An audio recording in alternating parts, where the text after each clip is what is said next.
something? No. Actually, can I ask you something that might make you a little bit uncomfortable?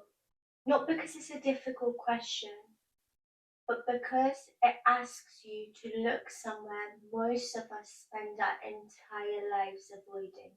When was the last time you felt enough without anyone else confirming it? I don't mean when someone else compliments you, and I don't mean when someone else chases you, because it's easy for us to feel good when someone else confirms it, right? Not when someone looked at you and said, I'm proud of you. I mean, when was the last time you sat alone with yourself without feeling the need to earn your existence?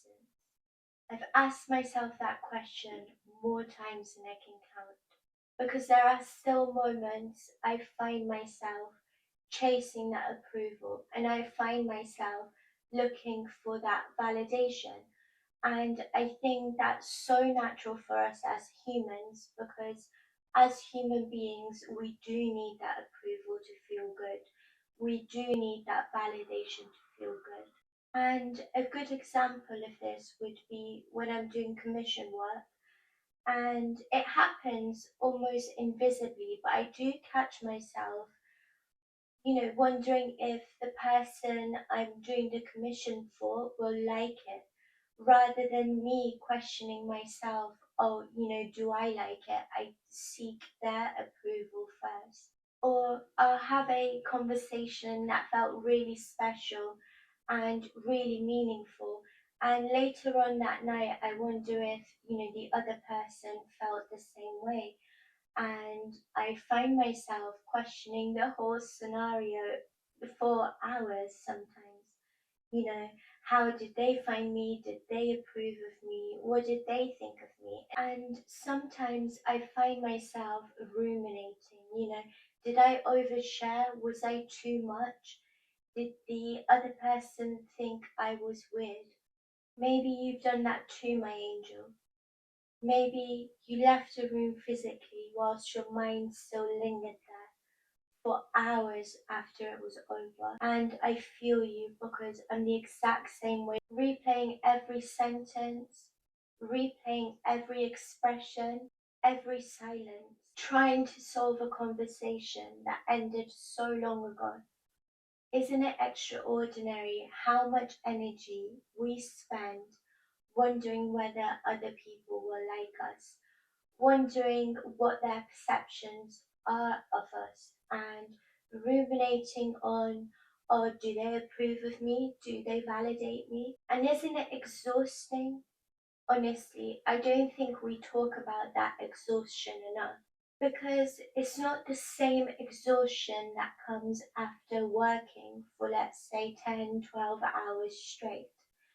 And it's not the exhaustion of raising children or endlessly pursuing your dream. It's a different kind of tired.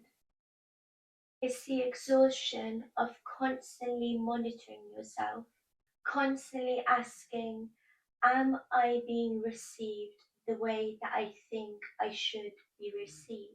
Instead of, oh, how am I actually feeling? How do I feel? What's my heart saying? There's a quiet loneliness in living that way.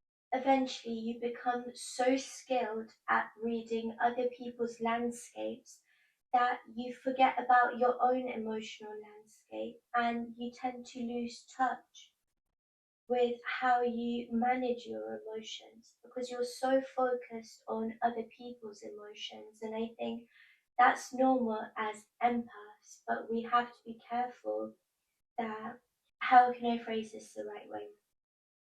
We have to be careful not to focus on other people's emotions so much that we completely neglect ourselves in the process, and we completely neglect how we regulate our emotions in those scenarios, because we're so focused on the other person. It's that feeling of when you know someone else is uncomfortable before they do, and when you purposely soften your voice so other people don't feel threatened. Just that feeling of purposely making yourself easier to love, easier to handle, and easier to tolerate at the expense of losing yourself and forgetting about yourself because you're prioritizing other people's emotions and their emotional landscapes over being your authentic self and over allowing yourself to shine brightly because you're so scared that if you do shine brightly, then yeah, essentially it's the feeling of making yourself easier to love and easier to tolerate at the expense of not being your authentic self and not allowing yourself to shine fully and to shine brightly because you're scared that your shine is going to make others uncomfortable. So, yeah, you do make yourself easier to love, easier to understand, easier to keep. But somewhere in all that, there comes a time that you ask yourself, does anyone actually know the real me? And perhaps an even harder question is, do I?